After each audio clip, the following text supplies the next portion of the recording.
اعلیٰ حضرت فرماتے ہیں کہ نبی پاک صلی اللہ تعالی علیہ وسلم مسجد شریف میں آ گئے عشاء کی نماز کی امامت فرمانے کے لیے، اور سیدنا بلال حبشی نے اقامت کہہ دی، لیکن حضور نے فرمایا اقامت ہو گئی، فرمایا ٹھہرو بھی، ٹھہرو ٹھہرو ذرا، رکو میں آیا۔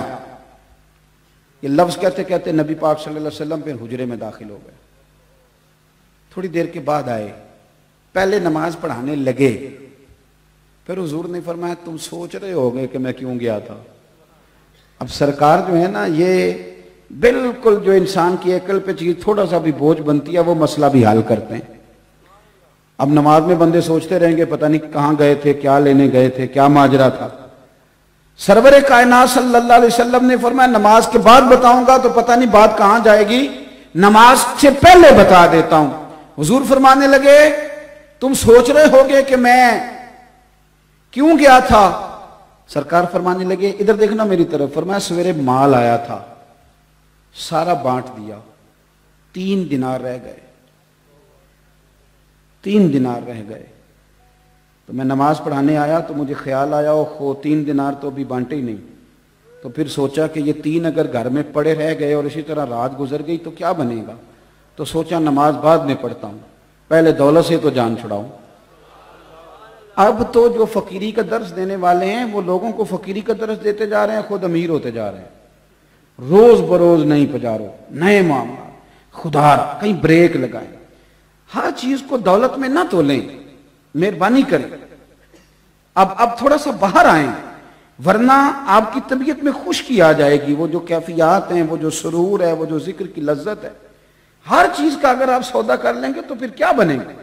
اس لیے ایک بات تو یہ کہ اندر جتنی بھی چیزیں ان کو نکالیں، یہ کسی کو حقیر جاننا چھوڑ دیں، عزت والا ہی کسی کو عزت دیتا ہے، پیار کرنا شروع کریں۔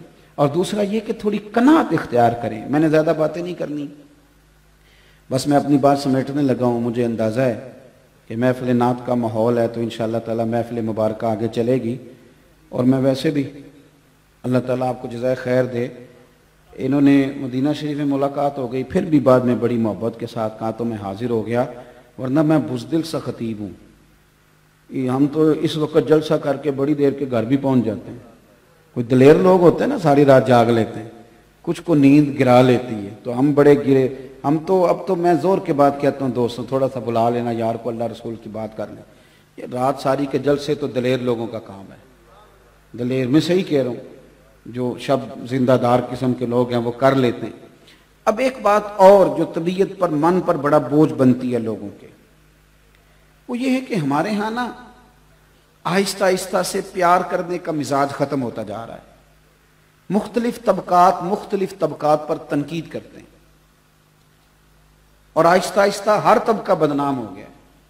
یعنی ایسا نہیں ہے کہ آپ پولیس والوں کا نام لیں تو لوگ کہیں گے یہ بڑا بدنام طبقہ ہے، جو لوگ علماء سے دور ہیں ان کے سامنے کسی مولوی کا بھی نام لیں تو اللہ معاف فرمائے ان کا اللہ بولا جب بھی گڑبڑ ہے۔ یعنی کوئی طبقہ، پٹواری کی بڑی عزت ہے ہمارے معاشرے میں، تحصیلدار کی، ٹیچر کی، ہم نے کوئی شاید چھوڑی نہیں، کسی جگہ بھی کوئی بھی وقار قائم نہیں رہا۔ اس کا نقصان پتہ کیا ہوتا ہے؟ جب بندہ غیبتیں کرتا ہی رہتا ہے، کرتا ہی رہتا ہے، کرتا ہی رہتا ہے، تو اسے یوں لگتا ہے کہ جیسے سارا زمانہ خوفناک لوگوں سے بھرا ہوا ہے، کوئی اپنا نہیں، کوئی مخلص نہیں، کوئی پیارا نہیں۔ میں ملک سے باہر تھا تو ایک صاحب مجھے کہنے لگے پاکستان کا بڑا برا حال ہے، سیاستدان چور ہیں، تاجر دھوکہ کرتے ہیں، مولوی لڑتے ہیں، پیر لٹیرے ہیں معاذ اللہ۔ تو میں نے اسے کہا کہ آپ کو باہر بیٹھ کے ساری باتوں کا کیسے پتہ ہے؟ آپ وہاں آئیں، اللہ کے فضل سے ایسا کوئی معاملہ نہیں ہے۔ کس نے آپ کو کہا ہے؟ یہ کس نے آپ سے بات کر دی اس طرح کی؟ اللہ کا فضل ہے، لوگ اچھے برے ہیں، لیکن ہمارا اس قوم سے تعلق ہے کہ کل ابھی زلزلہ اور سیلاب آیا تھا تو جس بیٹی بیچاری نے سلائی مشین پہ بیٹھ کے سارا جہیز بنایا تھا اس نے بھی زلزلے والوں کو دے دیا تھا۔ آج کسی ایک بزرگ کو خون کی بوتل کی ضرورت پڑتی ہے، 14 جوان چوک میں کھڑے ہوتے ہیں، یہ قوم آپ کو بری نظر آتی ہے؟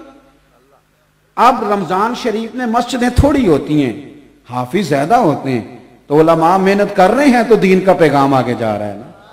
یہ سبق پڑھا رہے ہیں تو حافظ تیار ہو رہے ہیں۔ ہر مسجد میں جمعہ ہوتا ہے تو کسی نے علم پڑھایا تو کوئی آگے جمعے کے بیان کر رہا ہے نا۔ کس طرح کی آپ بات کرتے ہیں؟ یہ کمزوریاں ہم نے پیدا کی. میں اللہ کے فضل سے تنہائی میں بھی نعت خوانوں کی مخالفت نہیں کرتا, میں نہیں کرتا, میں کسی وائس کی مخالفت نہیں کرتا. اس کی وجہ یہ ہے کہ میں ایک بندہ ہوں, میں یہاں تقریر کر رہا ہوں, لیکن محفل تو اس وقت میرپور میں بھی ہو رہی ہوگی, گجرات میں بھی ہو رہی ہوگی, لاہور میں بھی ہو رہی ہوگی.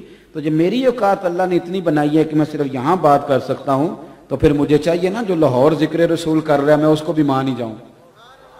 یہ تھوڑا نکلیں آپ ان چیزوں سے, آپ تھوڑا سا زندگی کو مثبت بنائیں. میرے رسول پاک صلی اللہ علیہ وسلم نا لوگوں کو عزت دیتے, لوگوں سے پیار کرتے, ہر طبقات کے لیے حضور نے عظمت بیان کی, ہر طبقے کے لیے. عالم کے فضائل بیان کیے, حافظ کے فضائل بیان کیے, حاجی کے فضائل بیان کیے. نبی پاک صلی اللہ علیہ وسلم کی نعت پڑھنے والے کو میرے نبی نے چادر عطا فرمائی. میرے رسول پاک نے قاضی کے فضائل بیان کیے, عدل کرنے والے بادشاہ کے فضائل بیان کیے, جو بیٹی پالے اس کے فضائل بیان کیے. رسول کائنات صلی اللہ تعالی علیہ وسلم نے فرمایا رستے سے روڑا ہٹانے والے کو بھی میرا رب جنت عطا فرما دے گا. رسول پاک صلی اللہ علیہ وسلم نے محنت کر کے, مزدوری کر کے, کوشش کر کے پیسہ کمانے والے کو اللہ کا دوست کہا. حضور نے تاجر کے بارے میں کہا, تاجر کے بارے میں ترمذی کی حدیث ہے, فرمایا تو سچ بول کے تجارت کرنا, اللہ سچے تاجر کو قیامت کے دن نبیوں کے ساتھ جگہ عطا فرمائے گا. کون سا ایسا طبقہ ہے جس کی حضور نے, اور یار کچھ نہیں, ایک مومن ہے داڑھی سفید ہے, کچھ نہیں, مومن ہے اور داڑھی, خالی مومن ہے, نہ حافظ ہے, نہ مولوی ہے, نہ مفتی ہے, نہ قاری ہے, نہ نعت, کچھ نہیں, مومن ہے, داڑھی سفید ہے. میرے نبی پاک نے فرمایا یہ میرا مومن سفید داڑھی لے کے جب قبر میں جائے گا ترا فرشتوں سے فرمائے گا اسے عذاب نہ دینا. میرے نبی کی سنت وہ بھی سفید رنگ کی, مجھے حیات ہی ہے اسے عذاب دیتے ہوئے. حضور نے تو ہر طبقے کو عزت دی, ہر طبقے کے حصے میں حضور نے عزت لکھی. عورتوں نے آ کے عرض کیا تھا یا رسول اللہ صلی اللہ علیہ وسلم, مرد ساری فضیلتیں لے گئے, قاضی بھی مرد بنے, مجاہد بھی مرد بنے, غازی بھی مرد بنے, ہم تو پیچھے رہ گئیں. تو نبی پاک صلی اللہ تعالی علیہ وسلم نے فرمایا تمہیں پتہ ہے کہ جب تم حاملہ ہوتی ہو, تمہارے پیٹ میں بچہ ہوتا ہے, تو کریم محبوب فرماتے ہیں جتنا تلوار لے کے میدان میں جہاد کرنے والے کو اجر ملتا ہے اتنا ان دنوں میں بی بی کو اجر دیا جاتا ہے. اور اگر اسی حالت میں بچے کے ولادت کے وقت وہ انتقال کر گئی تو اللہ کے رسول فرماتے ہیں رب اسے شہیدوں کے ساتھ کھڑا فرمائے گا. ہر طبقے کو میرے نبی پاک نے اکرام دیا. ہم نہ اپنی عزت سمجھتے ہیں اور نہ کبھی سامنے والے کا اکرام کرتے ہیں. اگر سب سے پہلے تو ہمیں خود سمجھنا چاہیے, خود اپنے آپ کو خوش قسمت سمجھیں. آپ جہاں بھی بیٹھیں, جو فضائل سرکار نے ہمارے لیے بیان کیے انہیں کھولیں, اور شکر کا رویہ پھر طبیعتوں سے تلخی جاتی ہے. جب آپ راضی رہنے, ہمارے ہاں نا کوئی بندہ آتا ہے وہ ہمیں تلخ کر کے چلا جاتا ہے. یہ ہماری مذہبی سٹیج پہ بھی یہ کام ہوتا ہے, پہلا باری میری ہے تو پھر باری میری ہے, تو اس سے بھی بڑی پریشانی. محفل کرانے والا بیچارہ اس طرح ہوتا ہے کہ جس طرح کڑکی میں پھنسا ہوا بندہ ہے, پتہ نہیں کب نکلے گا, کب اس کی جان چھوٹے گی. بڑا خوف, یہ مذہبی محافل میں ہوتا ہے, میں ہم کو صحیح بتا رہا ہوں.